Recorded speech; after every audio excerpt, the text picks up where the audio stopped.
Welcome to talk show with Aravind Kolli. ఈరోజు ఒక special గెస్ట్తో వచ్చాము మీ ముందుకి. ఒక డిఎస్పిగా, మొదటి మహిళా డిఎస్పిగా ప్రస్థానం ప్రారంభించి 5 సంవత్సరాల్లోనే ఐపీఎస్ ఆఫీసర్గా, కన్ఫర్డ్ ఐపీఎస్ ఆఫీసర్గా నిలిచి అనతి కాలంలోనే తెలంగాణ రాష్ట్రంలో ఒక సమర్థురాలైన ఐపీఎస్ ఆఫీసర్గా ఉండటంతో పాటు మహిళలు, మహిళా సాధికారతకు తెలంగాణలో ఐకానిక్ పర్సన్గా నిలిచిన, ఇప్పటికల్లా అర్థం ఏంటది, సుమతి ఐపీఎస్ గారు మనతో ఉన్నారు. సుమతి గారు నమస్కారం. నమస్తే అరవింద్ గారు. ఇప్పటివరకు నేను చెప్పిన ఇంట్రొడక్షన్ అంతా కరెక్టే అంటారా? నేను ఎట్లా కమెంట్ చేయగలను, బట్ డెఫినెట్గా తెలంగాణలో ఫస్ట్ ఉమెన్ డివైఎస్పీని టు గ్రేటర్ ఎక్స్టెంట్ ఆనర్. నేను మీరు డిఎస్పిగా బాధ్యతలు తీసుకున్న అతి కొద్ది కాలంలోనే వచ్చిన ఒక ఇన్సిడెంట్ని ప్రస్తావిస్తాను. అది ఇప్పటికీ ఆ రోజు ఉన్నటువంటి లైవ్లు ఇంకా నా కళ్ళ ముందు కదులుతున్నాయి. అర్థమేంటది, గోల్కొండ డీరైల్మెంట్ అయింది. ఆ రోజు అండర్ బ్రిడ్జ్ దగ్గర మీరు మీ పాత్ర ఇప్పటికీ వరంగల్ ప్రజలు మర్చిపోలేకపోతున్నారు. నాతోటి ఆ శివానగర్ ప్రాంతంలో ఉన్న నా మిత్రులు చాలామంది ఇవాళకి మీ గురించి ప్రత్యేకంగా ప్రస్తావన చేస్తుంటారు. ఏంటి అసలు దానికి అంత, ఆ రోజు అంత కమిట్మెంట్తో పనిచేయడానికి ఇన్స్పిరేషన్ ఏంటి? ఇన్స్పిరేషన్ అంటే I think you are too young అంటే కూడా ఇట్ ఈస్ ఒక్క కుటుంబానికో ఒక పర్సన్కో కనెక్ట్ అయిన ఇన్సిడెంట్ కాదు, అది సొసైటీకి కనెక్ట్ అయిన ఇన్సిడెంట్. అండ్ ఇంకొకటి సడన్గా జరిగిన అతిపెద్ద ప్రమాదం. అండ్ ఇంకొకటి అదృష్టం ఏమంటే దెర్ వాజ్ ఎ ఛాన్స్, వాళ్ళని బ్రతికించుకోవడానికి ఛాన్స్ ఉండింది. ఏ భోగి అయితే కింద పడబోతుందో దాంట్లో ఇరుక్కుపోయిన వాళ్ళని, అది చూడండి అన్నీ. అండ్ అట్లాంటి ఒక ఛాన్స్ ఆ ఏజ్లో రావడము అన్నది నేను అనుకుంటాను ఫర్ ఏ పోలీస్ ఆఫీసర్ అదొక అదృష్టమే. అండ్ లక్కీగా పబ్లిక్ అంతా మనతో ఉన్నారు, ఎంటైర్ పబ్లిక్. అసలు నేను అనుకుంటాను ఏ పెద్ద మీటింగ్కి కూడా అంతమంది వచ్చి హెల్ప్ చేయడానికి అట్లా వచ్చేసారు. అసలు దుప్పట్లు పట్టుకున్నారు, మనం కింద వేస్తే అసలు ఒక్క క్షణము ఆలోచించలేదు. ఇట్లా భోగి పడిపోతుంది, అందరు ఇట్లా చూస్తున్నారు. అంటే నేను యాజ్ ఎ లీడర్ నేను అక్కడ ఎక్కుతేనే దట్ విల్ స్టార్ట్ అన్న ఒక్క స్ఫురణ మాత్రమే ఎక్కించింది, అంతకంటే ఏం లేదు. అది ఊగుతుంది, అది ఎప్పుడు కింద పడుతుందో తెలీదు. ఆహాకారాలు చేస్తున్నారు, చిన్న పిల్లలు ఉన్నారు, ఆల్మోస్ట్ 20 to 25 పీపుల్ లోపల ఇరుక్కుపోయినారు. మర్చిపోలేని ఒక సంఘటన. అండ్ నాట్ అంటే మా ఎఫర్ట్సే కాదు, దైవానుగ్రహం కూడా. ఆ రోజు 21 మంది సేవ్ కావడం అన్నది లైఫ్లో నేను అనుకుంటాను సింగిల్ హ్యాండెడ్లీ పోలీస్ లెడ్ ఆపరేషన్లో 21 మంది సేవ్ అయినారంటే. సుమతి గారు, మీరు బాగా ఎమోషనల్గా కూడా కనెక్ట్ అయినట్టున్నారు. మీరు మాట్లాడుతున్నప్పుడు ఆ ఫీలింగ్ తెలుస్తుంది నాకు. ఫస్ట్ పోస్టింగ్ కదండి. అండ్ ఎవరికి అంతా చూడండి, అంటే tragic in any life, not only human life. It is a క్షణం చనిపోతాము అన్న ఒక పరిస్థితిలో ఉండడం అంత ట్రాజిక్ ఇంకా ఏది ఉండదు కదా. అట్లాంటి టైంలో మనకు అవకాశం రావడం, అది సక్సెస్ఫుల్గా మనం అందరం కలిసి చేయగలగడం with the help of citizens and railways, అన్ని డిపార్ట్మెంట్స్ వచ్చాయి. మరుపురాని దానికి లీడ్ చేయడం యాజ్ ఎ యంగ్ ఆఫీసర్. నేను అనుకుంటాను చిన్నప్పటి నుంచి మనకి ఏవైతే నేర్పించుంటారో ఇలాంటి టైంలో స్వతహాగా స్పందించగలిగిన వాల్యూస్ మనం అలవర్చుకోవాలి అని అవి నేర్పించుంటారు, కానీ అవి ఎగ్జిబిట్ చేయడానికి ఒక అవకాశం అంతే. ఈ మొత్తంలో ఒక కీలకమైన అంశం నేను గమనించింది, అప్పటి నుంచి ఇప్పటి వరకు మీకు గుర్తుంటే, నేను మెదక్ కలెక్టర్గా ఉన్నప్పుడు, మెదక్ ఎస్పీగా ఉన్నప్పుడు కూడా మిమ్మల్ని కలిశాను. తర్వాత హైదరాబాద్ డీసీపీగా చూసాము, ఇప్పుడు డిఫరెంట్ పొజిషన్స్లో చూస్తున్నాం. కానీ ప్రతి చోట మీ చుట్టూ సివిలియన్స్ని ఇన్వాల్వ్ చేస్తున్నారు. ప్రతి చోట మీరు ఎక్కడికి వెళ్ళినా కానీ, ముఖ్యంగా మెదక్ సివిలియన్స్ని ఇన్వాల్వ్ చేయడంలో మీది సిగ్నిఫికెంట్ రోల్. ఈ మొత్తంలో అసలు జనాల్ని పోలీసులు వేరు అనుకుని పోలీసులను చూస్తే జనం పారిపోయే రోజుల నుంచి ఇది ఫ్రెండ్లీ పోలీసింగ్ అనే దానికి ఏమన్నా పునాది ఇక్కడే పడింది అంటారా? నేను అనుకుంటాను అసలు నేను పోలీస్ ఆఫీసర్ అయిన తర్వాత పడుండకపోవచ్చు. అది చాలా చిన్నతనంలోనే చాలా చిన్న ఇష్యూస్కి కూడా మా ఏరియాలో పోలీస్ని ఇన్వాల్వ్ చేయడం ఒక హ్యాబిట్ అన్నట్టు. సివిలియన్ గా పోలీస్ ఇన్వాల్వ్ చేశారు, పోలీస్ ఆఫీసర్ గా వాళ్ళు సివిలియన్స్ ఇన్వాల్వ్ అంటే చేస్తున్నారు. As a civilian I have seen importance of police and civilians police గురించి ఏమనుకుంటారో కూడా బేసిక్గా. Yeah. నేను చాలాసార్లు చెప్పుంటాను మా ఊర్లో, అంటే మాది ఆల్మోస్ట్ రాయలసీమకు బార్డర్ అవుతుంది, తెలంగాణ లాస్ట్ విలేజ్. ప్రతి చిన్నదానికి విపరీతంగా స్పందిస్తారు అండ్ పక్కనే అన్న తమ్ముళ్ళు ఉన్నా కూడా చెప్పాల్సింది మాత్రం పోలీస్ వాళ్ళకు చెప్తే వింటారు. అట్లాంటి నాకు గుర్తున్నంత వరకు మీ ప్రాంతాన్ని నడిగడ్డ అంటారు. నడిగడ్డ కృష్ణ తుంగభద్ర మధ్యలో ఉన్నది. It's a fertile place actually. తెలంగాణలో one of the fertile regions, black cotton soils ఉన్న ఏరియా. అండ్ మనుషులు చాలా యుద్ధాలు జరిగాయి. మా ఊరి ఏటి ఒడ్డులో కూడా నల్ల సోమనాద్రి అని మనకు క్లాస్ 7 టెక్స్ట్ బుక్లో కూడా ఉంటుంది. లాఫుల్ అథారిటీస్ పట్ల, తర్వాత మన వైపు ఎవరైతే మన మీద అధికారం చూపిస్తారో అలాంటి వాళ్ళు మనతో ఇన్వాల్వ్ అయితే ఎంత చక్కగా చక్కదిద్దగలరు ఒక సిచ్యువేషన్ అన్నది చాలా చిన్నప్పటి నుంచి చూడడం జరిగింది. అండ్ ఇంకోటి చూడండి, చదువుకునే రోజుల్లో అంతా కూడా కొంత నేను యాజ్ అ స్టూడెంట్ కొంచెం కమ్యూనిజం వైపు I think any student would get attracted. అటు మెల్లగా మెచ్యూరిటీతో we will understand what democracy is. And ప్రతిసారి నేను ఈవెన్ ఇంటర్మీడియట్లో 10th మార్క్స్ గురించి విపరీతమైన ప్రసంగాలు చేసేదాన్ని. అలాంటిది స్లోలీ మీరు అన్నట్టు యాజ్ వి సివిల్ అడ్మినిస్ట్రేషన్ వచ్చేసరికి పబ్లిక్ యొక్క importance from that stage to this stage. And ఇంకొకటి తెలంగాణ చరిత్ర చూస్తే కూడా ఆల్వేస్ అప్రెస్డ్ అండ్ అప్రెషన్ రెండిటి మధ్యలో public were either oppressed and somebody were oppressing them. అలాంటి అండ్ మనకున్న సమస్యలు కూడా అట్లాగే. మావోయిజం చూసుకోండి, for almost 3 decades we fought it tooth and nail with a strategy. And దాంట్లో చాలాసార్లు మనము ఇనీషియల్ డేస్ ఆఫ్ నక్సలిజంలో మనందరం గమనించినట్టు హెడ్ ఆన్ కొలిజన్ లాగా ఉండింది మనకు. Over a period of time మనం డెవలప్మెంట్లో పబ్లిక్ని ఇన్వాల్వ్ చేస్తేనే దీన్ని దూరం పెట్టొచ్చు అన్న స్టేజ్లో నేను ఎంటర్ అయ్యాను యాజ్ ఏ పోలీస్ ఆఫీసర్. కరెక్ట్గా పోలీస్ వ్యవస్థ, ఆంధ్రప్రదేశ్ పోలీస్ వ్యవస్థ ట్రాన్స్ఫర్మేషన్ దశలో ఉన్నప్పుడు ఎంటర్ అయిన మీరు, అందుకే నేను ఇందాక ఫ్రెండ్లీ పోలీసింగ్ అనే దాని గురించి అప్పుడు మనకు డీజీ సీనియర్ ఆఫీసర్స్ నిర్దేశించింది కూడా మీరు చెప్పినదే కరెక్ట్గా. ఇప్పుడు we are exactly on the path of development. కాబట్టి ఇప్పుడు మనం పబ్లిక్తో ఎంత కలిసి వెళ్తే civilian administration whether it is police or otherwise మనము మంచి రోజులు చూడబోతాం. పబ్లిక్లో క్వాలిటీ ఆఫ్ లైఫ్ పెంచడానికి మనం ఒక మీన్స్ కావాలి, టూల్ కావాలి. ఎస్, ఆ మీన్స్ని as a young officer, that too as a women officer, that too Warangal లాంటి ప్లేస్. మీకు తెలుసు వరంగల్ పీపులే చాలా ఎమోషనల్. ఎంత ఎమోషనల్ అంటే మీరు కొంచెం మంచి చేసినా కూడా ఇట్లా అక్కున చేర్చుకునే అంత గొప్ప మనసున్న ట్రాన్స్ఫర్ అయితే ప్రజలు రోడ్డు మీదకి వచ్చి యుద్ధాలు చేసే రోజులు ఉన్నాయి, ఆందోళన చేసిన రోజులు ఉన్నాయి. ఓపెన్గా మాట్లాడతారు అండ్ ఏ చిన్న ఇన్ఫర్మేషన్ ఉన్నా చాలా ట్రాన్స్పరెంట్గా షేర్ చేసుకుంటారు. చూడండి ఈవెన్ యాక్షన్ టీమ్స్లో కూడా ఎంత లీడర్షిప్ క్వాలిటీస్ ఉంటాయంటే ఆ ఏరియాలో ఒక సింగిల్ కానిస్టేబుల్ ఆఫీసర్ పోయి ఒక యాక్షన్ టీమ్ని కౌంటర్ యాక్షన్ టీంలో ఉండి అంటే డిస్ట్రాయ్ చేసిన రోజులు, సంఘటనలు కొన్ని కోకొల్లలు. అలాంటి ప్లేస్లో అసలు పబ్లిక్కి దగ్గర అవ్వడానికి ఒక ఛాన్స్గా నేను నా ఫస్ట్ పోస్టింగ్ని యూజ్ చేసుకున్నాననే చెప్పాలి. అసలు జనరల్గా నేను విన్న ప్రకారం అయితే మీరు చాలా సెన్సిటివ్ అయిన మీరు కాస్త అప్పటికే మన మైండ్లో కరడుగట్టిన కాకి అనే పదం ఒకటి చొప్పించబడింది. దాన్ని ఎట్లా చూస్ చేసుకున్నారు అసలు?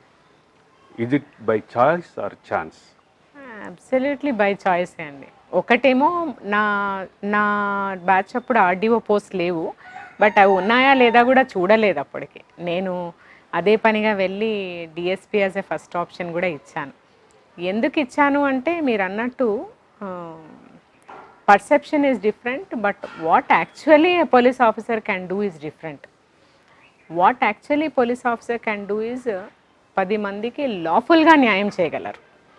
అండ్ ఆ భయాన్ని అంటే ఒక రౌడీ బెదిరించడానికి ఒక ఆఫీసర్ విత్ లా చెప్పడానికి, అరే నీకు లా ఇంత కట్టుదిట్టంగా ఉంటుంది, నువ్వు ఒకసారి దాని యాంబిట్లోకి వచ్చినావంటే నువ్వు ఇరుక్కుపోవాల్సిందే అని చెప్పే విధానానికి చాలా తేడా ఉంటుంది. అలా ఇంకా సున్నితంగా చెప్పామనుకోండి, ఫర్మ్గా చెప్పామనుకోండి, అది చెప్పడానికి ఒక ఉమెన్ ఒక సారథిగా ఉందనుకోండి, I think message goes much more better and ఇంకా అఫర్మ్డ్గా మెసేజ్ వెళ్తుంది అని ఫస్ట్ 2-3 ఇన్సిడెంట్స్ ఇన్ సర్వీస్ అది ప్రూవ్ చేసింది. అంతే. ఎందుకంటే ఎంతమందికి అవకాశం వస్తుంది, ప్రొబేషనర్గా ఉన్నాను నేను, చాలా పెద్ద డెకాయిట్ గ్యాంగ్ వెనకాల పోవడము, ఎన్కౌంటర్ కావడము, అండ్ ఇంతేనా అని అనిపిస్తుంది. యాజ్ ఎ ప్రొబేషనర్ నేను ఇంకా ఫస్ట్ పోస్టింగ్ తీసుకోలేదు, there was a blast Saibaba temple దగ్గర, దాన్ని very next day encounter of those terrorist. ఇవి యాజ్ ఎ ప్రొబేషనర్ చాలా తక్కువ కాలంలో పోలీస్ ఎంత ఎఫెక్టివ్గా చేయగలరు అంటే maintaining order in the society. అవన్నీ లేని ఆల్మోస్ట్ తగ్గిపోతున్న సమయంలో వరంగల్లోకి ఎంటర్ కావడము, I think it was a job chart clearly. And దానికి సెన్సిటివ్గా ఉండడమే I think it was an advantage to me. ఇక్కడ ఒక విషయం, ఇంకొక కీలకమైనటువంటి విషయం మనం మాట్లాడుకోవాలి. సహజంగానే పోలీస్ ఆఫీసర్స్లో కటువుగా మాట్లాడతారు. మీ దగ్గర నేను ఇంతవరకు ఎప్పుడు అట్లాంటివి చూడలేదు, ఎందుకంటారు? లేదండి, అట్లేం ఉండదు. అవసరమైనప్పుడు చాలా కటువుగానే ఉండాల్సి వస్తుంది. అంటే ఫర్మ్నెస్ ఇస్ డిఫరెంట్ కదా. అంటే నేనేం చెప్పాలనుకుంటున్నానో అది 100% అవతల వాళ్ళకి అర్థమయ్యే విధంగా చెప్పగలిగితే చాలు. నేను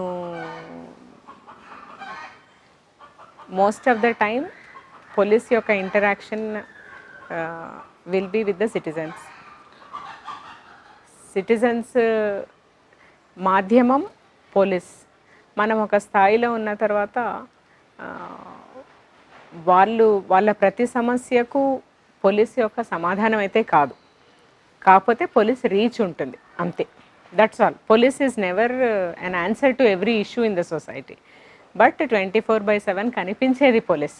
సో మేము మంచిగా కనిపిస్తే మోస్ట్ ఆఫ్ ద టైమ్ పీపుల్కి అష్యూరెన్స్. ఇంకా ఇంకొక కీలకమైన అంశం, అతి తక్కువ కాలంలో డిఎస్పీ నుంచి కన్ఫర్డ్ ఎట్లా వచ్చింది దానికి టైం ఫ్రేమ్ అండి. అంటే ఇట్ ఈస్ అంటే 6 years is a minimum time to become. Me track ఏమైనా ఉపయోగపడిందా? అట్లా ఏం లేదండి. అంటే అఫ్ కోర్స్ ఏసియాస్ అంతా కూడా ఇట్ వాజ్. ఇన్ని సంవత్సరాల పోలీస్ జీవితంలో ఏది టఫ్ జాబ్ అనిపించింది సుమతి గారు? అంటే నా క్వశ్చన్ చాలా క్లియర్.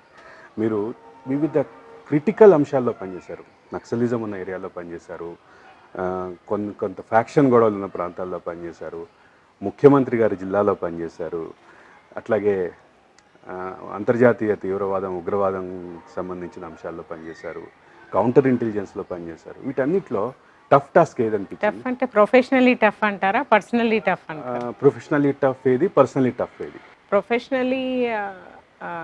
ప్రొఫెషనల్లీ టఫ్ ఇంటెలిజెన్స్ అండి, కౌంటర్ ఇంటెలిజెన్స్. అండ్ ఇవన్నీ మిగిలినవన్నీ ఇట్స్ ఆల్ నాట్ కత్తి మీద సామే. మిగిలినవన్నీ it's not a big deal. Personally tough కొంతవరకు కొన్ని సంఘటనలు. అందరు అంటారు కదా పాలిటీషియన్స్తో అసలు ఏమి ఇష్యూస్ ఉండవు, ఇష్యూస్ పాలిటీషియన్స్తో ఉండవు, కానీ సిట్యువేషన్స్ కొన్నిసార్లు రామిఫికేషన్స్ అంటే దాని నుంచి వచ్చిన పర్యవసానం పొలిటికల్గా ఉండొచ్చేమో, కానీ బట్ యాజ్ సచ్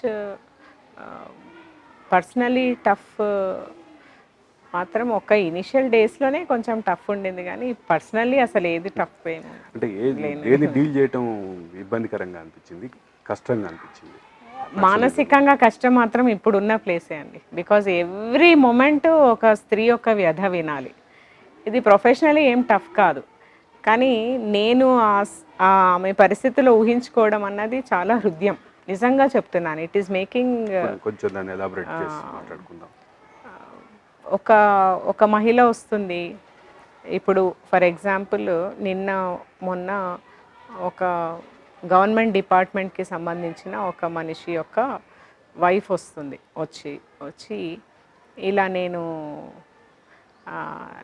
నా భర్తకు తెలియకుండా నేను ఒక వ్యక్తితో నేను ఎక్స్ట్రా మ్యారేజ్ కంటే ముందే ఒక రిలేషన్ పెట్టుకున్నాను. ఎట్లా పెళ్లి చేసుకున్నాను కదా అని అనుకున్న తర్వాత ఇంకొక అతను మళ్ళీ అతను నా జీవితంలోకి వచ్చాడు. నా భర్త అమాయకత్వాన్ని నేను యూజ్ చేసుకొని I had relationship with him. తర్వాత అతను చాలా పెద్ద హోదాలో ఒక గవర్నమెంట్ ఆఫీసర్ అయిపోయినాడు. ఆ మనిషి ఏమీ కాని మనిషి. ఇప్పుడు నౌ హీస్ ఫోర్సింగ్ మీ. ఒకప్పుడు నేను చేసిన తప్పుని అతను అడ్వాంటేజ్గా తీసుకొని హీఈస్ డూయింగ్ ఇట్. మీరు అతని మీద, నేను ఒప్పుకుంటున్నాను మేడం నేను తప్పు చేశానని, నేను అతనితో రిలేషన్షిప్లో ఎంటర్ కావడాన్ని నేను తప్పు చేశాను, కానీ దాన్ని అడ్వాంటేజ్ తీసుకొని ఈరోజు నన్ను ఫోర్స్ చేస్తున్నాడు.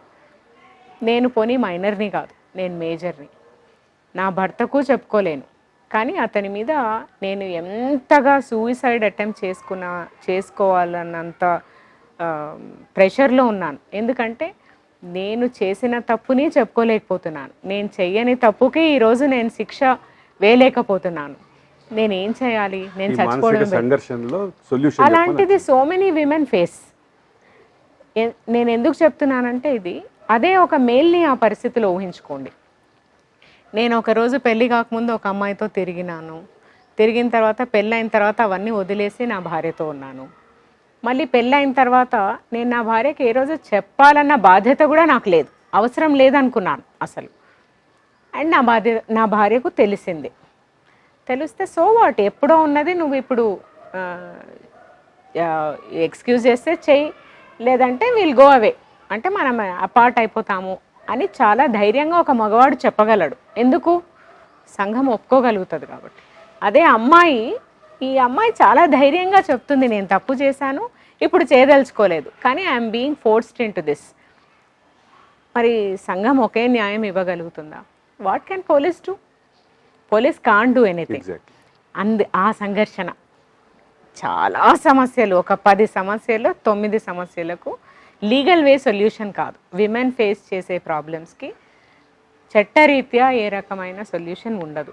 కాబట్టి ఒక రకంగా మానసికంగా నాకు చెప్పాలంటే అన్ని పోస్టింగ్స్లోనూ ఈ పోస్టింగ్లో when a women comes it feels not pitiable. I feel very sad that we are not able to do beyond a particular point. Domestic violence ఏ కారణం ఉండదు. ఒక వైజాగ్లో ఒక సీనియర్ జడ్జ్ వాళ్ళ sister, they are all well off. వదిన కూడా advocate and she's a criminal advocate, very well doing in Andhra. సొంతం ఆడబడుచుని అతను ఎట్లా అంటే అసలు చాలా హీనంగా చూడడము, కొట్టడము, హ్యూమిలియేషను. అండ్ ఆడపిల్లల్ని కావాలని ఆమె ముందు పైజామా తీయడము, లాగడము. ఎందుకు? ఆమెను హ్యూమిలియేట్ చేయాలని. ఇతను ఏం చేయగలుగుతాడు? మేడం నేను చాలా సీనియర్ జడ్జిని, I'm made as the best judge in Andhra for certain things for the past 2 years, కానీ నా సిస్టర్ విషయంలో నేను ఏం చేయలేకపోతున్నాను. ఎవరు చేయాలి చెప్పండి? జడ్జ్ ఏం చేయలేకపోతున్నారు. పోలీస్కి beyond a point we can't go. ఆమె నేనేమైనా అయిపోతాను, నా పిల్లల్ని చాలా లైంగికంగా హింసిస్తున్నాడు కావాలని, నేనేం చేయాలి, దీనికి ఏమన్నా సొల్యూషన్ చూపించండి అని అంటది. అన్నప్పుడు you are a senior officer sitting there. Junior officers అయితే స్ట్రైట్ అవే నో కన్ఫ్యూజన్, దీంట్లో ఏం చేయమంటారు, ఇట్స్ ఎ నార్మల్ సమస్య, అందరు ఫేస్ చేస్తున్న సమస్యనే అని కొట్టిపడేస్తారు. వాళ్ళ స్థానంలో కేవలం స్త్రీని కాబట్టి మనము అంత సెన్సిటివ్గా ఊహించుకోగలుగుతున్నాము. సొల్యూషన్ లేని ఇలాంటి సమస్యల సొసైటీ ఎప్పుడు మెచ్యూర్డ్ అవుతుంది ఒక ఉమెన్ని కేవలం ఒక హ్యూమన్గా చూడడానికి అని, అరే నేను ఇంత స్థాయిలో ఉండి కూడా వేచి చూడవలసిన పరిస్థితేనా అని ఒక్కోసారి బాధేస్తుంటుంది. ఖచ్చితంగా. ఇంకొక కీలకమైన అంశం మీరు ఇప్పుడు డీల్ చేస్తుంది ఎన్ఆర్ఐ పెళ్లి కొడుకుల సబ్జెక్ట్. ఇది కూడా చాలా ఇబ్బంది పెడుతున్నట్టుంది. చాలా ముఖ్యంగా తెలుగు సమాజాన్ని, తెలుగులో ఉన్న ఎలైట్ సర్కిల్స్ని బాగా ఇబ్బంది పెడుతోంది. అది ఇప్పుడు మధ్యతరగతికి కూడా పాకినట్టుంది. ఎట్లా చూస్తారు దీని సమస్యలు? మనము ఉమెన్ సేఫ్టీ వింగ్ పెట్టి ఇది సెకండ్ ఇయర్, లాస్ట్ ఇయర్ మార్చిలో స్టార్ట్ చేశాము.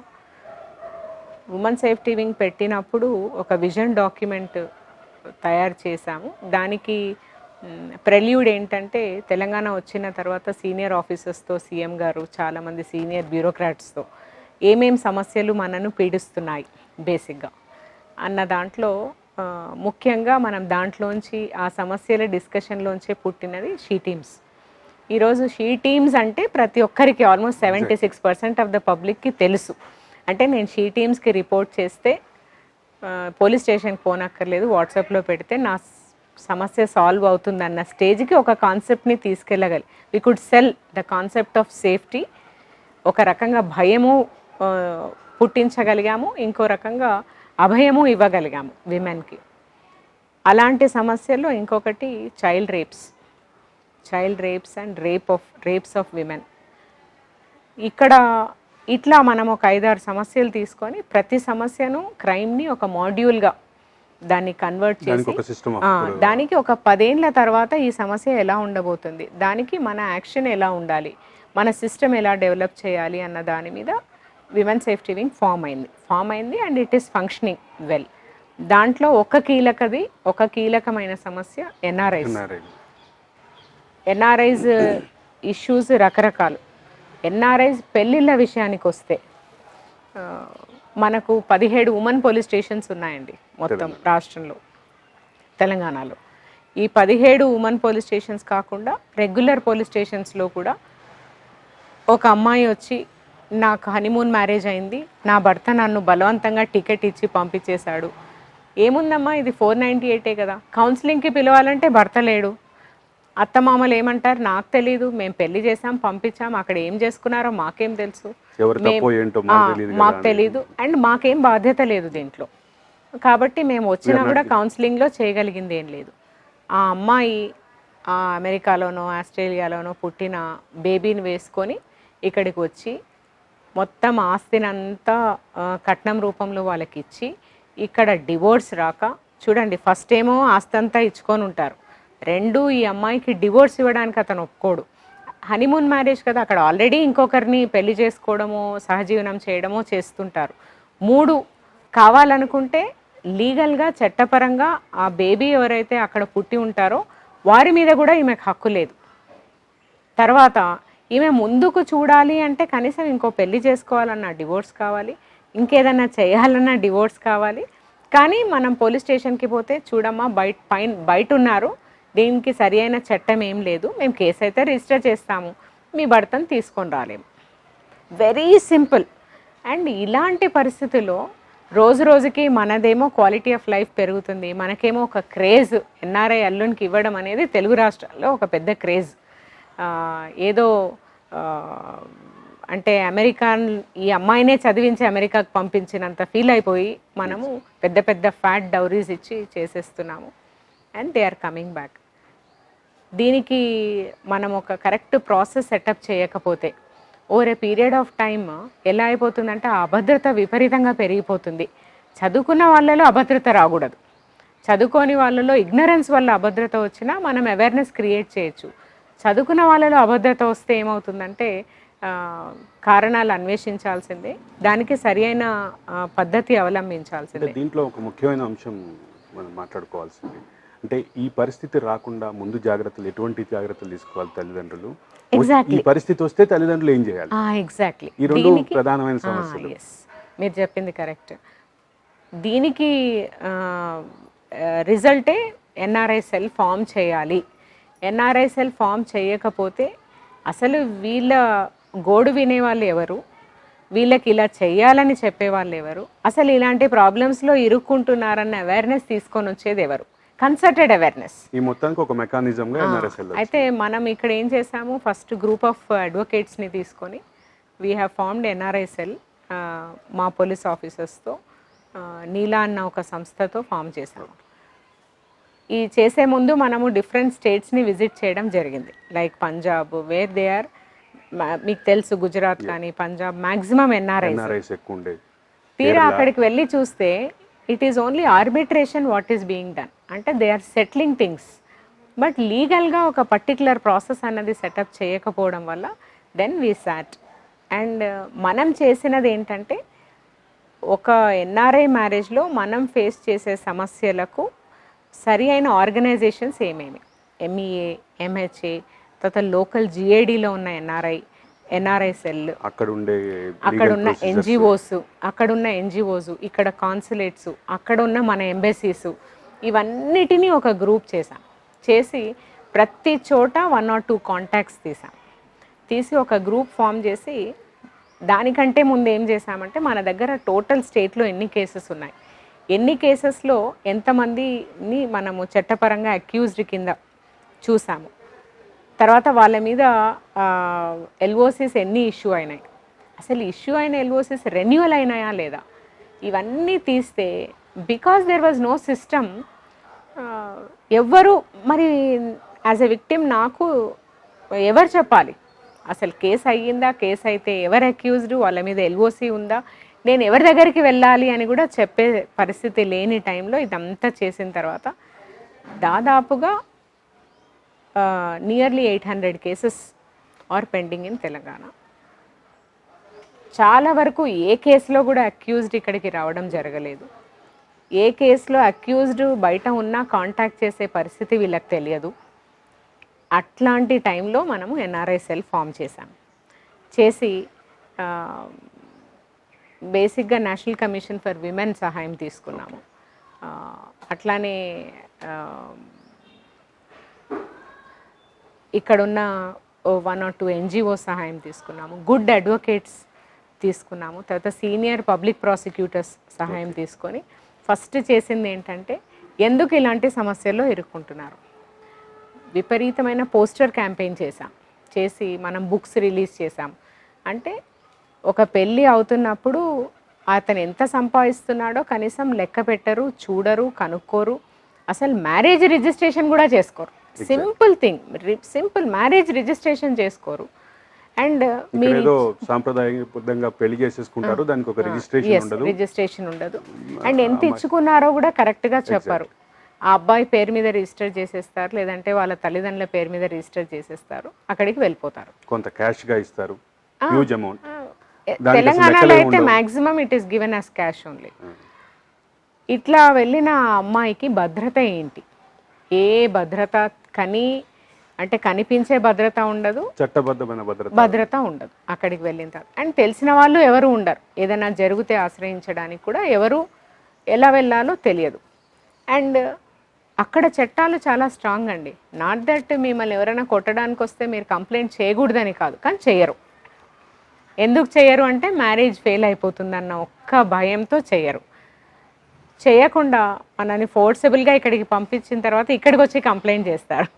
ఆ చేయడం వల్ల వచ్చేది ఏమి ఉండదు కదా. సో ఫస్ట్ లెవెల్లో అవేర్నెస్ తీసుకొచ్చాము, సెకండ్ లెవెల్లో ఇంపార్టెంట్ స్టేక్ హోల్డర్స్ ఎవరెవరు చెప్పే లెక్క ప్రకారం అయితే అక్కడికి వెళ్తున్న అమ్మాయిలు కూడా అక్కడ వాళ్ళకు ఉండేటటువంటి చట్టబద్ధమైన హక్కులు ఏంటో కూడా తెలుసుకుని వెళ్ళాలి. ఖచ్చితంగా తెలుసుకుని వెళ్ళాలి. Before marriage they have to. Exactly. And ఇంకోటి ఆ అబ్బాయి చెప్పాలి, if he's coming from there. చాలా దేశాల్లో రాష్ట్రానికి కూడా రూల్స్ మారుతాయి కాబట్టి, చట్టాలు మారుతాయి కాబట్టి, దానికి సంబంధించి ఏ రాష్ట్రంలో ఉంటున్నారో, ఏ ప్రావిన్స్ లో ఉంటున్నారో, దానికి సంబంధించిన సమగ్రమైనటువంటి వాళ్ళకు ఉండే హక్కులు తెలుసుకుని వెళ్ళాలి. హాస్యాస్పదం ఏమంటే చదువుకున్న అమ్మాయిలు కూడా తెలుసుకోరు, చదువుకున్న అమ్మాయిలు కూడా అవి తెలుసుకోవడానికి ఇష్టపడరు. ఎంతసేపు ఉన్నా కూడా ఎంత ఆర్భాటంగా పెళ్లి చేశాము, ఎంత ఇదిగా మనం పంపించాము. ఈ అవేర్నెస్ తీసుకొని వస్తూనే ఉన్న కేసెస్ని డీల్ చేయడానికి 3 విషయాల్లో ప్రాధాన్యత చేశాం. ఒకటి ఎల్ఓసి రెన్యువల్స్. ఒకవేళ నీ మీద ఉన్న ఎల్ఓసి ఎక్స్పైర్ అయిపోయి ఉంటే రెన్యువల్ చేయాల్సిన అవసరం ఎవ్రీ ఇయర్ తర్వాత ఉంది. సో ఎన్ని ఎల్ఓసిస్ రెన్యువల్ చేయాలి అది ఇప్పుడు ఒక స్ట్రీమ్లైన్డ్ సిస్టమ్ ఎస్టాబ్లిష్ చేశాం. ఆటోమేటిక్గా నేను అక్యూజ్డ్ అయ్యి నా మీద ఎల్ఓసి పెండింగ్ ఉన్నప్పుడు ఏం చేస్తారంటే రెన్యువల్ పెండింగ్ ఉందని తెలుసుకొని they will come and go multiple times, nobody bothers. Exact. So number 1 అది చేసాం. నంబర్ 2, అసలు విక్టిమ్ ఏం చేయొచ్చు, విక్టిమ్కి చాలా రెమెడీస్ ఉన్నాయండి. లైక్ నేను అక్కడ ఏమన్నా అవుతే నేను ఎవరిని ఆశ్రయించాలి, లెటర్ ఏ రకంగా అడ్రస్ చేయాలి, మన ఎంబసీకి ఏ రకంగా అడ్రస్ చేయాలి, లోకల్గా ఎంతమంది ఎన్జిఓస్ ఉన్నారు, ఆ కమ్యూనిటీలోని ఎన్జిఓస్ వాళ్ళని ఏ రకంగా వాడుకోవాలి, తర్వాత మన కాన్సులేట్ని మన ఎంబసీని ఎలా రీచ్ కావాలి, వెళ్ళి ప్రాబ్లమ్ని ఎలా చెప్పాలి, అక్కడ ఉండి ఇక్కడ మన ఎంఈఏకి ఎట్లా అడ్రస్ చేయాలి, ఇవన్నీ ప్రోటోటైప్స్ చేసాం. లెటర్స్ అక్కడ సాలిసిటర్ నెట్ చేసుకోవాలి, అటార్నీని ఎట్లా సెలెక్ట్ చేసుకోవాలి, ఇవన్నీ కూడా కీలకమైనటువంటి ఇవన్నీ కూడా ప్రోటోటైప్స్ చేసాం. We have made A prototype. ఒక అమ్మాయి రాగానే లేదంటే మాకు మెయిల్ చేయగానే దానికి ఒక వాట్సాప్ నంబర్, ఒక మెయిల్ ఐడి క్రియేట్ చేశాము. ఫస్ట్ దాంట్లోనే డీజీ గారితో ఇనాగ్రేట్ చేయించినప్పుడు ఎన్ఆర్ఐసీలు ఇవన్నీ చెప్పాము. ఆర్పిఓని తీసుకొచ్చాము, ఆల్ స్టేక్ హోల్డర్స్ని ఒక చోటికి తీసుకొచ్చాము. మేమందరం మీకు చట్టపరంగా ఇది కూడా ఎనీ అదర్ హరాస్మెంట్ కేసే, కానీ ప్రెషర్ పెట్టడానికి విక్టిమ్కి సపోర్ట్ ఇవ్వడానికి మేము ఒక వారధిగా ఉంటామన్న ఒక మెసేజ్ పాస్ చేయించాం. ఈ రోజుకి పెట్టి 1 year అయిందండి, ఆల్మోస్ట్ 1 year 2 months. ఈ రోజుకి దాదాపుగా 24 కేసెస్లో ప్రోగ్రెస్ ఉంది. It is a good progress. What we feel is 6 కేసెస్లో పాస్పోర్ట్ ఇంపౌండ్ చేయించాం. అండ్ ఆ పాస్పోర్ట్ ఇంపౌండింగ్ది కూడా ఇప్పుడు వీఆర్ వర్కింగ్ అవుట్ ఏ మెకానిజం. ఒక్కసారి for example me passport impound అయింది, నేను ఒక అక్యూజ్డ్, నా పాస్పోర్ట్ ఇంపౌండ్ అయింది, ఇంపౌండ్ అయినా నాకు వీసా స్టేటస్ H1 ఉంటుంది, అంటే నేను పని చేసుకోవచ్చు. అక్కడ పాస్పోర్ట్ ఇంపౌండ్ అయితే ఏంటి ఎవరికి తెలుస్తుంది, నాకు వీసా ఇంకా 10 ఏళ్ళు ఉంది కదా, లేకపోతే 20 ఏళ్ళు ఉంది కదా, నేను చేసుకుంటాను అని అనుకొని they are working. And employer is not, నన్ను పెట్టుకున్న ఎంప్లాయర్కి ఇదంతా అవసరం లేదు, నా వీసా ఒకటి చూస్తాడు. ఇట్లాంటప్పుడు ఏం చేశామంటే again we have given awareness to the unit officers that అక్కడి నుంచి డైరెక్ట్గా మన ఎంఈఏ ద్వారా ఇక్కడున్న కాన్సులేట్కి ఇతను ఏ స్టేటస్లో అక్కడ ఉంటున్నాడన్న ఒక లెటర్ పోవాలి. ఒకటి విక్టిమ్ నుంచి పోవాలి, ఒకటి యూనిట్ ఆఫీసర్ కమిషనర్ కానీ ఎస్పీ కానీ, వాళ్ళకి ఆ లెటర్ ఫార్మాట్స్ మేమే చేస్తాం. వాళ్ళు ఉట్టి సంతకం పెడతారు, పంపిస్తారు, మేము ఇక్కడ నుంచి ఫాలోఅప్ చేస్తాం. That kind of thing has really worked very well. అయితే ఇక్కడ ఒక చిన్న అంశం మనం గమనించాలి. 498 మీద కొన్ని విమర్శలు ఉన్నాయి, అది దుర్వినియోగం అయిందని. ఈ రకమైనటువంటి పరిస్థితి ఈ ఎన్ఆర్ఐ పెళ్లి కొడుకులు ఫేస్ చేసే అవకాశాలు ఏమన్నా కనిపించినాయి మీకు ఈ మొత్తం కెరీర్లో ఈ సబ్జెక్ట్లో? అంటే ప్రతిసారి వాళ్ళు హరాస్మెంట్కి గురి అయ్యారు అంటే 90% ఆఫ్ ద టైమ్స్ హరాస్మెంట్కి గురి అయ్యారు. కానీ కొన్ని ఇన్సిడెంట్స్లో మీరు చెప్పినట్టు సెటిల్ చేసుకోవడానికి, కేవలం టు సెటిల్ ద ఇష్యూస్ వాళ్ళ మీద ప్రెషర్ పెట్టిన సంఘటనలు కూడా ఉన్నాయి. మనం ఏమంటే ఇక్కడ కూర్చున్నప్పుడు మనము we have to weigh the pros and cons and case ఎంతవరకు పాసిబిలిటీస్ గురించి మాత్రమే మాట్లాడాను. ఉంది దట్ ఈస్ దేర్. అంటే ఈ సబ్జెక్ట్లో ఉన్న గ్రావిటీలో ముఖ్యంగా సఫరర్స్ వైపులో ఉన్నటువంటి బాధను నేనేమి తగ్గించడం కోసం లేదండి, లేదు మీరు చెప్పినది వాస్తవమే. అలాంటప్పుడు మనము ఎవరైతే సెటిల్ చేసుకోవడానికి ఇంట్రెస్ట్ చూపిస్తూ కేవలం మెయిల్స్ పెట్టడం కానీ లేదంటే ఎఫ్ఐఆర్స్ చేయించడం కానీ చేస్తారో అవి సెకండ్ గ్రేడెడ్ కన్సిడరేషన్లోనే ఉంటాయి. ఫస్ట్ గ్రేడ్ కన్సిడరేషన్లోనే మనకు క్లియర్గా ఎవిడెన్స్ ఎస్టాబ్లిష్ కావాలి. మెన్సెరియా అంటే ఏ ఉద్దేశంతో పెడుతున్నారో తెలిస్తేనే కేసు ముందుకు వెళ్తుంది. ఆ ఉద్దేశం తెలిసిన మరుక్షణము మనము ప్రాసెస్ అయితే చేస్తాం. మీరు అన్నట్టు LOC renewal will happen, but అక్కడ అతను ఎక్కడున్నా కనుక్కొని మనం ఎంబసీ ద్వారా పిలిపించడము ఇవన్నీ చేయం. We will not do. But very few cases like that, very few cases. చాలా వరకు కూడా మోసపోయిన వాళ్ళే ఎక్కువ అండి. అందుకే చెప్పేటప్పుడే చెప్పాను, విక్టిమ్స్ తరఫులో ఉండే సఫరింగ్ని తగ్గించడం కోసం కాదా క్వశ్చన్. కానీ అదే సందర్భంలో 498 మీద ఏదైతే ఆరోపణలు ఉన్నాయో దీనికి సంబంధించి కూడా ఆరోపణలు ఉండేటటువంటి అవకాశం గురించి మాత్రం ప్రాబబిలిటీ గురించి లేకపోవడం అంటూ ఏం లేదు, ఉంది. అండ్ మోస్ట్లీ ఇవి ఎలాంటి కేసెస్లో అవుతాయంటే అమ్మాయి అక్కడే ఉంటుంది, అబ్బాయి అక్కడే ఉంటాడు, కానీ కేసు ఇక్కడ పెట్టాలనుకుంటారు. That is something where they are trying to take advantage of the law. అట్లాంటి సిచ్యువేషన్స్లో yes we will take due care in such kind of cases. Actual విషయానికి వస్తే మనం ఎల్ఓసి రెన్యువల్స్ చేయించిన తర్వాత చాలా వరకు they are trying to contact local SHO. Sir మా ఎల్ఓసి రెన్యువల్ చేయించుకోవద్దండి, మేము వస్తాము, వచ్చి కోర్టులో సెటిల్ చేసుకుంటాం. ఇన్ఫాక్ట్ ఇండియన్ లా కూడా దానికి అవకాశం కూడా ఇస్తుంది. మరి అవకాశం ఇచ్చినప్పుడు ఎందుకు వినియోగించుకోకూడదు? మేమేం మిమ్మల్ని ఒక అక్యూజ్డ్గా చూడట్లేదు. ఓన్లీ థింగ్ ఇస్ ఆ అమ్మాయి లైఫ్ని సుగమం చేయండి. మీకు ఇష్టం లేకపోతే వచ్చి మాట్లాడుకొని మీరు కట్నం ఇచ్చి ఉంటే సెటిల్ చేసుకోండి. లేదు పిల్లలుంటే వాళ్ళ బాధ్యత ఎవరు తీసుకుంటారన్నది as per DV act settle చేసుకోండి అండ్ కోర్టులో సెటిల్ చేసుకొని వెళ్ళిపోండి. It is simple affair. For that they are taking advantage. ఎందుకు తీసుకున్నారు అడ్వాంటేజ్ ఇన్ని రోజులు అంటే ఒక ప్రాసెస్ లేకపోవడం, ఒక పర్టికులర్ ఆర్గనైజేషన్ లేకపోవడం, ఒక విండో లేకపోవడం, వాళ్ళకు పోలీస్ తరఫు నుంచి ఒక విండో లేదు. మొత్తానికి ఒక సింక్రనైజ్డ్ సిస్టమ్ అనేది ఒకటి వచ్చేసింది. సుమతి గారు, మీరు ఇందాక హనీమూన్ మ్యారేజ్ అన్నారు, కొంచెం దాన్ని ఎలాబరేట్ చేసి చెప్తారా? హనీమూన్ అంటే అతని కన్సర్న్తో మోస్ట్ ఆఫ్ ద టైమ్స్ జరగదండి. ఇక్కడ ఏదో పేరెంట్స్ ఫిక్స్ చేసేస్తారు, కట్నం మాట్లాడుకుంటారు, ఎవ్రీథింగ్. ఓన్లీ మ్యారేజ్ టైంకి రావడము, చేసుకోవడము, వెళ్ళిపోవడం, ఆ అమ్మాయిని ఇక్కడే వదిలేయడం. లేదంటే ఆ అమ్మాయిని తీసుకెళ్ళిన తర్వాత only for temporary purpose, already interest లేని మ్యారేజ్ని ఆమెని ఇక్కడికి పంపించేయాలన్న ఉద్దేశంతోనే, బ్రేక్ చేసుకోవాలనుకున్న ఉద్దేశంతోనే some pressure from the parents వల్ల వచ్చి చేసుకునే పెళ్ళిళ్ళు, ఇవన్నీ హనీమూన్ మ్యారేజెస్. అంటే it will not lost long. అంటే పర్మనెంట్ రిలేషన్షిప్ కోసము, మ్యారేజ్ సర్వైవ్ కోసం చేసుకొని పెళ్ళిళ్ళన్నీ కూడా హనీమూన్ మ్యారేజెస్. విచ్ ఈ మొత్తం సబ్జెక్ట్లో అంటే దాదాపు 24 కేసులు సొల్యూషన్ దిశగా వెళ్ళినాయి, ఇంకొక 6-7 కేసులు అదే దిశలో ఫాస్ట్ ట్రాక్ మీద ఉన్నట్లున్నాయి. ఈ మొత్తం కేసుల్లో దాదాపు ఒక 700 కేసులు చూస్తుంటారు. వీటిలో బాగా బాధ అనిపించి ఉంటుంది కదా? ఉంటుందండి. ఎందుకంటే ఒక కేసులో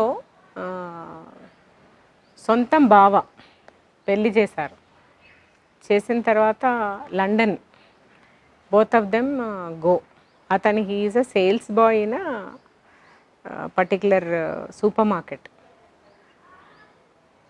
వీళ్ళే డబ్బు పెట్టి అతనంతా పంపించి చేసిన తర్వాత అతనికి పర్మనెంట్ అయిపోయిన తర్వాత అసలు ఈ బాబు పుట్టాడు మధ్యలో. ఇంతవరకు ఐ థింక్ 11 years అయిందండి. 11 years అయింది. వీళ్ళు వెళ్ళి అడిగితే సొంతం మేనబావ సిస్టర్ని అడిగితే మాకు తెలియదు ఎక్కడున్నాడో. ఆ అమ్మాయితో కాంటాక్ట్లో పోయాడు. బాబు చూస్తే 11 years. ఇంతవరకు అక్కడి నుంచి ఏ రకమైన అసిస్టెన్స్ కానీ, మానిటరీ అసిస్టెన్స్ కానీ, లేదంటే మెంటల్ అసిస్టెన్స్ కానీ లేదు. 3 ఇక్కడున్న సొంతం అత్త మామ ఆ అమ్మాయిని ఇంట్లో పెట్టుకోకుండా తల్లిగారింటికి పంపించేశారు. మళ్ళీ ఇల్లు కూడా వీళ్ళు ఇచ్చిందే, వాళ్ళు ఉంటున్నారు. ఈ అమ్మాయిని తల్లిగారింటికి పంపించేశారు. మెటర్నల్ మ్యారేజ్లో. ఎస్, మెటర్నల్ మ్యారేజ్లో. అండ్ అతను ఎక్కడున్నాడో మాకు తెలియదు అంటారు. We took lot of strain to trace that man. సింపుల్గా అమ్మాయి, చదువుకున్న అమ్మాయి, అతని వీసా స్టేటస్ తెలీదు, అతని పాస్పోర్ట్ తెలీదు. ఎందుకంటే పాస్పోర్ట్ లాంగ్ బ్యాక్ అక్కడి నుంచే రెన్యువల్ చేయించుకున్నారు. ఆ స్టేటస్ కూడా ఈ అమ్మాయికి తెలీదు. అండ్ అతని ఫోన్ నెంబర్ తెలీదు, ఎక్కడ పని చేస్తున్నాడో తెలీదు. Parents are illiterates. పేరెంట్స్ ఇల్లిటరేట్సే, ఇన్లాస్ ఇల్లిటరేట్సే. And she suffering. అండ్ మనం ఒక ఎన్జిఓ సహాయంతో అతన్ని ట్రేస్ చేయడం జరిగింది. ట్రేస్ చేసిన తర్వాత చెప్పడం జరిగింది.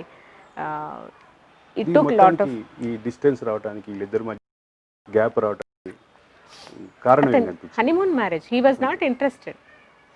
He just used their money to go. He got engaged with somebody else? Yes, he is married, very well married and then staying. ఈ అమ్మాయి దగ్గరికి వచ్చే ఛాన్సే లేదు. పోనీ ఈ అమ్మాయికి డివోర్స్ కూడా ఇవ్వలేదు.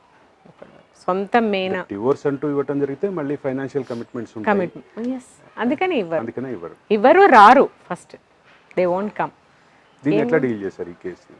అతన్ని ట్రేస్ చేయడం first. We have traced him there. అక్కడ ఎంబసీకి పిలిపించడం త్రూ ద ఎన్జిఓ. మేము ఖచ్చితంగా మీ పాస్పోర్ట్ ఇంపౌండ్ చేస్తామని చెప్పడము. నాకు రెసిడెన్సీ వచ్చేసిందని చెప్పాడు. నేను ఇంకా మీరెవ్వరూ ఏం చేసుకోలేరు అన్నట్టు. Then we called 2 times his parents for counselling. Then he agreed.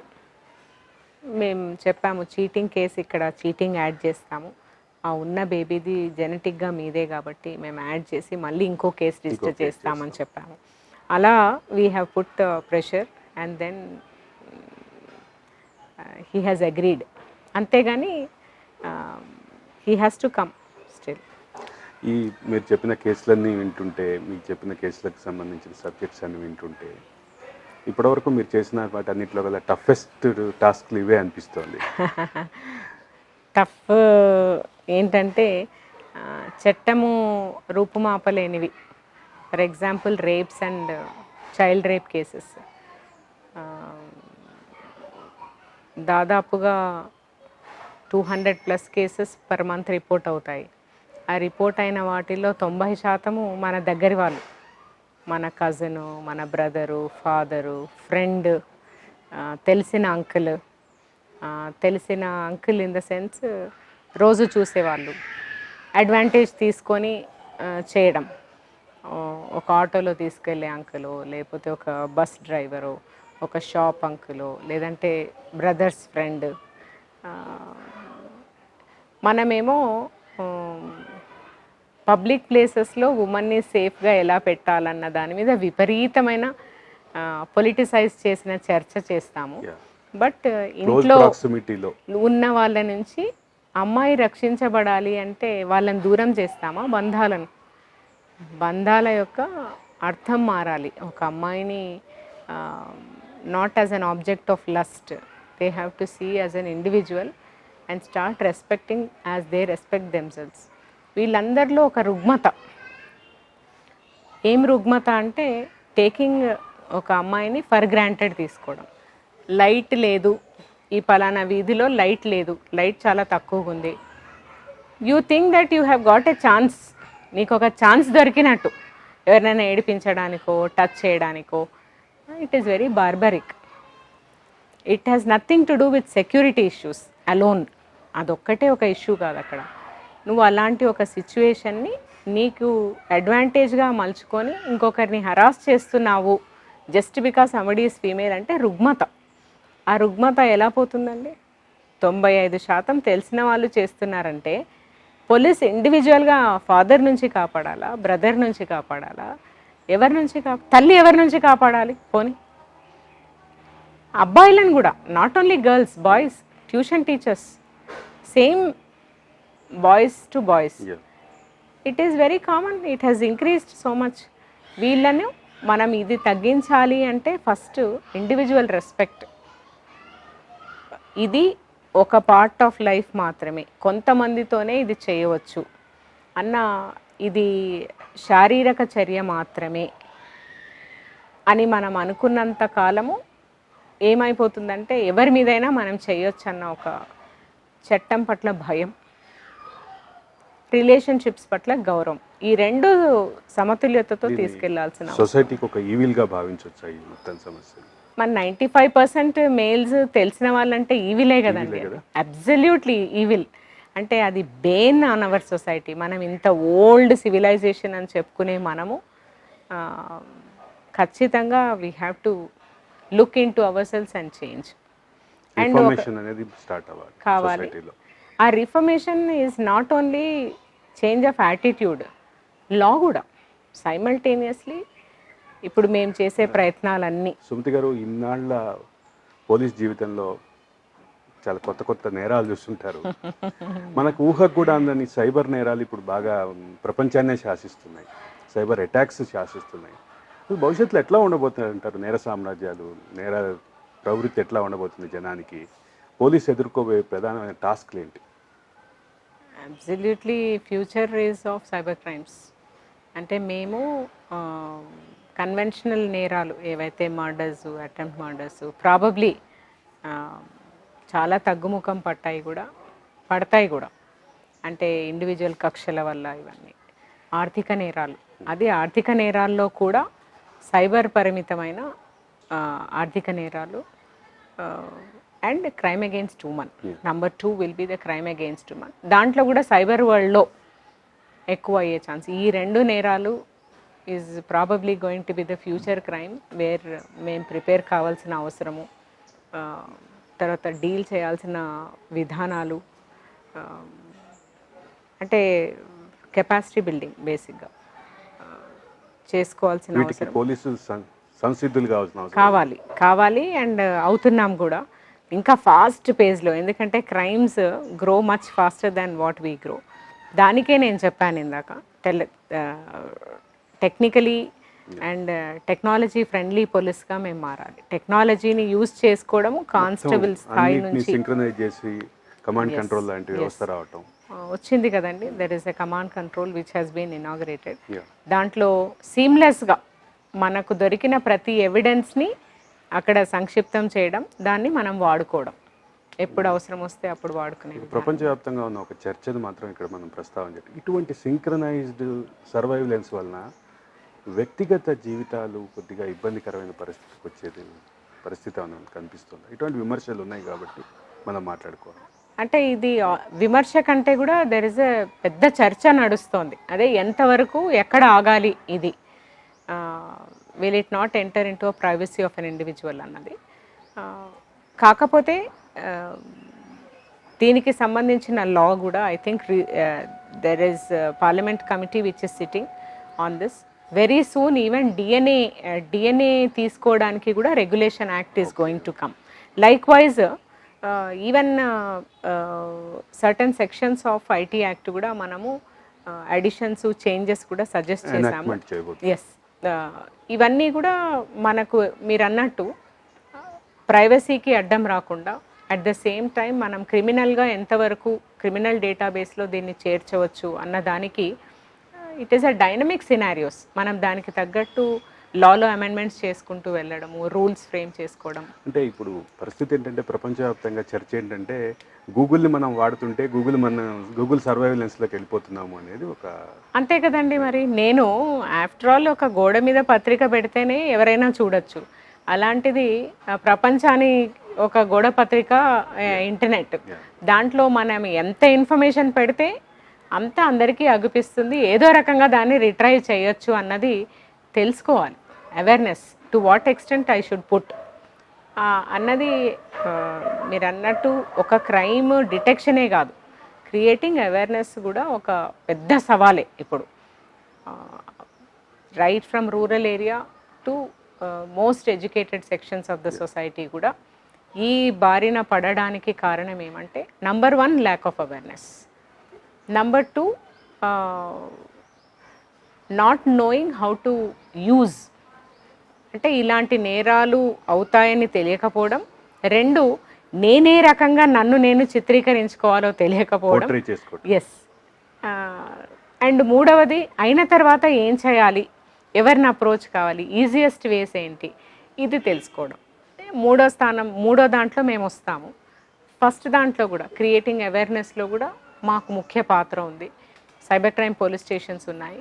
I think ప్రతి పోలీస్ యూనిట్లో ఒక cyber wing స్థాపించాము.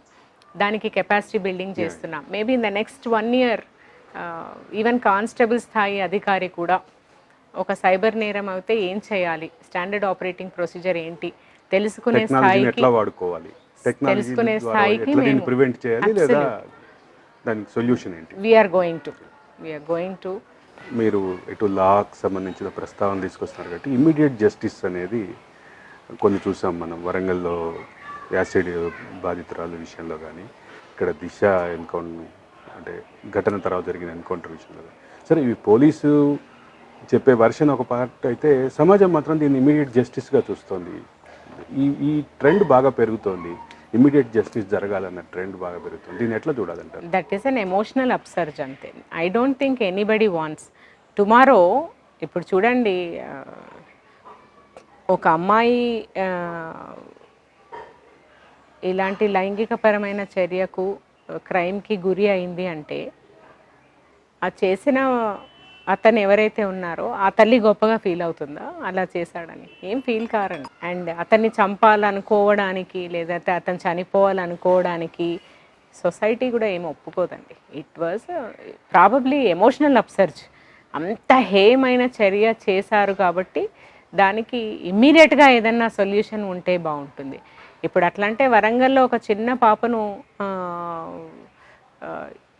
He committed sexual abuse and చంపేశాడు, కిడ్నాప్ చేశాడు. విదిన్ ఏ మంత్ లైఫ్ పడింది కదండి. అలా ఏం లేదు. అంటే మనము ఈ ఈ ట్రాక్ని చాలా ఫాస్ట్ చేయగలిగితే, మనము చట్టం పట్ల గౌరవం పెంచగలిగితే. అంటే దాన్ని ఇంకొక రకంగా చూస్తే, అంటే ఇట్లాంటి ఘటనల విషయంలో ఫాస్ట్గా ప్రొసీజర్ జరిగితే, ఎంటైర్ ప్రొసీజర్ అంతా ఫాస్ట్ ట్రాక్లో జరిగితే ఈ రకమైనటువంటి డిమాండ్స్ సమాజం నుంచి వచ్చే అవకాశాలు తగ్గే అవకాశం ఉందంట. తగ్గుతుంది అంటే కనీసము అల్టిమేట్గా ఎలా తగ్గాలి అంటే, ఒకటి చట్టం పట్ల భయం ఉండాలి. ఇప్పుడు నాకు ఫైన్ పడుతుంది 5,000 అంటే మీరు ఆ గీత దాటరు. 500 పడుతుందంటే 500 ఎన్నిసార్లైనా కట్టడానికి రెడీ అవుతుంది. 5 రూపాయలు అయితే ఇంకా తేలిక అవుతుంది. అదొక it is not a punishment are a fine at all. Like wise ఎంత తొందరగా ఇది మనం చూపించగలిగితే దీని రిజల్ట్, అది కూడా చట్టపరంగా.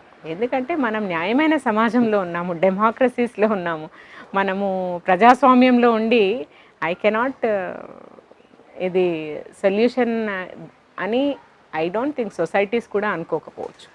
తెలంగాణ పోలీసులో ఒక ఉన్నతాధికారిగా ఈరోజు తెలంగాణ పోలీస్ భారతదేశంలో ఉన్న మిగతా రాష్ట్రాల కంటే ఏ రకమైన భిన్నంగా ఉన్నాయని చూడమంటారు మమ్మల్ని?